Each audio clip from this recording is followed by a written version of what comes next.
Every Friday morning, we go in depth with our Target 12 investigators, and today we're joined by Steph Machado. She's here to talk about speed cameras. So, Steph, we know that some of our viewers may have already been nabbed by those new ones in East Providence, as they're now issuing those $50 tickets as of last week. No more warnings. And so we understand that the Target 12 investigators looked into how much money a private company is getting out of this deal. Yeah, my Target 12 colleague Sarah Gurnelli reported last night more than 4,300 tickets were issued just in the first 3 days of East Providence's speed camera program last week. That's after 2 months of warning tickets at the 5 school zone locations. You can see where those are on our website. Now, state law only allows these cameras in school zones. They have to be turned off on weekends and in the summer. But even with those limited allowed uses, they can rack up millions of dollars for municipalities, and a large chunk of that goes to the private vendor that runs the cameras. All right, so East Providence certainly not the first city to put up these speed cameras. We know Pawtucket has them, parts of Providence as well.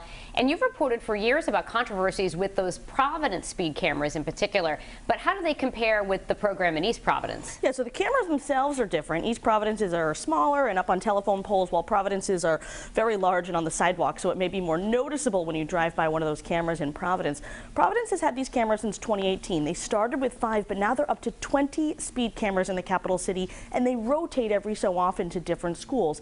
I also wanted to compare the two cities' contracts with the private companies they're using to run these speed cameras. So it looks like East Providence taxpayers are getting a slightly better deal. EP contracts with Census Gotso USA for their new program. They are paying $2,400 a month per camera, plus $7.30 out of each $50 ticket goes to that company. Providence, on the other hand, uses a company called Conduent. They're paying that company nearly $3,000 a month per camera and $7.40 per $50 ticket. So it's a bit more expensive for Providence taxpayers for both the fixed costs and the per violation that goes to these private companies.